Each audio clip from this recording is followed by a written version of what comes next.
Di Aceh, listrik bukan hanya sering mati, tapi hidup segan, padam pun tak tahu malu. Bayangkan setiap hari masyarakat harus menyesuaikan diri dengan aliran listrik yang menyala dan mati sesuka hati tanpa peringatan, tanpa penjelasan, dan tanpa keadilan. Dan ketika rakyat bertanya mengapa, PLN dengan mudahnya menjawab, maaf, sedang ada gangguan. Gangguan yang mana, di mana, dan seberapa parah, serta apa yang dilakukan untuk memperbaikinya entahlah. Kalau mau jujur, sebenarnya rakyat Aceh sudah bosan dengan jawaban normatif yang tak memberi kepastian dan harapan. Maklum, setiap kali listrik padam, yang terasa justru kesan bahwa PLN tak merasa perlu menjelaskan apapun. Sebaliknya, meminta konsumen atau masyarakat suka atau tidak harus mafhum. Di daerah lain mungkin pemadaman seperti ini akan disikapi sebagai bencana, tapi di Aceh memang menjadi rutinitas yang dipaksa untuk terima. Seolah-olah karena Aceh jauh dari pusat, maka warganya tidak pantas mendapatkan penjelasan yang layak. Seolah-olah listrik itu bukan hak masyarakat, melainkan hadiah dari atas yang bisa ditarik kapan saja. Padahal rakyat Aceh sama seperti rakyat Indonesia lainnya. Mereka bayar tagihan listrik, taat aturan dan tidak meminta lebih. Mereka hanya ingin listrik stabil dan jujur. Dua hal yang tampaknya terlalu mewah untuk diberikan. Sementara itu, kerugian terus menumpuk. Peralatan rumah tangga rusak karena tegangan tak stabil. Namun mereka tak tahu mau kemana menuntut ganti rugi. Usaha mikro bangkrut karena produksi terhenti. Anak-anak tidak bisa belajar. Rumah sakit harus mengandalkan genset. Dan semua itu terjadi bukan karena bencana alam, tapi karena lemahnya pelayanan dan minimnya tanggung jawab. PLN tampaknya lupa bahwa di balik setiap kabel yang terputus ada kehidupan warga yang ikut terganggu. Di balik setiap trafo yang meledak ada usaha rakyat kecil yang sekarat. Dan di balik kata gangguan, ada kebohongan yang disamarkan menjadi kewajaran. Padahal di antara aliran listrik yang mengalir ke rumah-rumah dan unit-unit usaha konsumen, tetap saja mereka harus membayar pajak serta subsidi untuk lampu-lampu jalan. Karena itu, sudah saatnya PLN berhenti mempermainkan kesabaran rakyat Aceh. Jangan terus bersembunyi di balik jargon teknis dan pertanyaan yang normatif. Jika ada kesalahan sistemik, akui saja. Jika ada keterbatasan, jelaskan saja. Dan jika ada perbaikan, libatkan masyarakat. Aceh bukan wilayah kelas 2, rakyatnya bukan warga yang bisa dicueki begitu saja. Mereka punya hak untuk tahu, hak untuk hidup dengan layak, dan hak untuk mendapatkan pelayanan listrik yang bermartabat. Jangan biarkan listrik menjadi simbol ketidakadilan yang terus menyala mati. Sementara suara rakyat justru dimatikan. Di Aceh, pemadaman listrik bukan lagi insiden sesekali. Ia telah menjelma menjadi bagian dari ritme kehidupan masyarakat. Datang tanpa permisi, pergi tanpa penjelasan.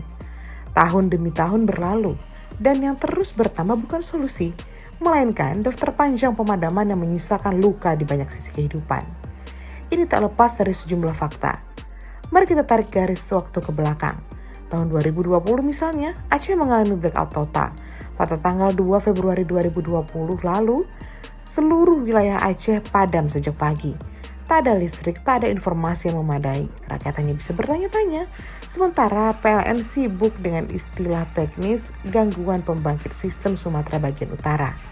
Kala itu masyarakat hanya bisa bersabar berpikir mungkin ini insiden langka. Tapi waktu terus membuktikan. Kejadian serupa berulang. Pada tanggal 19 Maret 2024, sebagian wilayah Aceh kembali gelap gulita. Ketika itu pemadaman terjadi di malam hari dan dengan penjelasan yang seperti biasa bahwa PLTU Nagan Raya mengalami gangguan.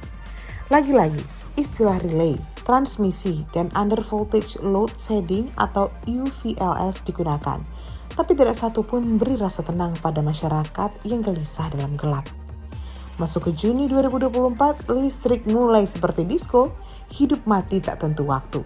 Di Banda Aceh dan wilayah sekitarnya, masyarakat mengeluhkan listrik yang padam berkali-kali dalam sehari. Tak ada badai, tak ada pohon tumbang, cuaca pun cerah. Tapi PLN tetap menyebutnya sebagai gangguan.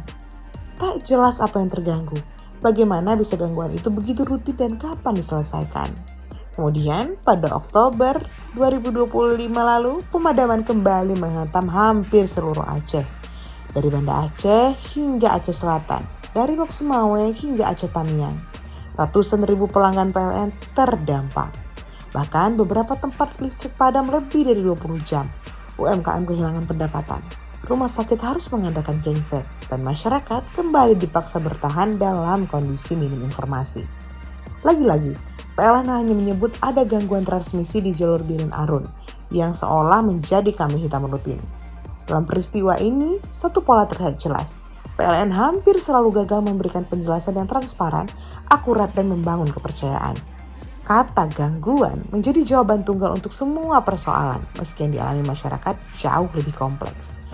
Ambil contoh kerugian ekonomi dengan rusaknya peralatan rumah tangga, terhentinya aktivitas pendidikan, bahkan ancaman terhadap pelayanan kesehatan.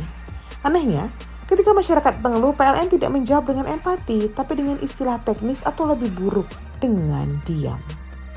Seolah-olah keterbatasan pelayanan adalah sesuatu yang harus diterima begitu saja. Seolah-olah rakyat Aceh tidak pantas mendapatkan penjelasan. Padahal ini bukan tentang kabel atau trafo. Ini tentang hak masyarakat untuk hidup dengan layak, merasakan pelayanan publik yang adil, dan untuk tidak terus-menerus menjadi korban dari sistem yang tidak transparan. Itu sebabnya, daftar pemadaman ini bukan sekedar deretan tanggal, tapi bukti bahwa gagalnya manajemen, lemahnya infrastruktur, dan rapuhnya komitmen pelayanan. Sayangnya, daftar ini belum menunjukkan tanda-tanda akan berakhir. Karena itu, cukup sudah. Sebab Aceh bukan daerah kelas 2 di negeri ini.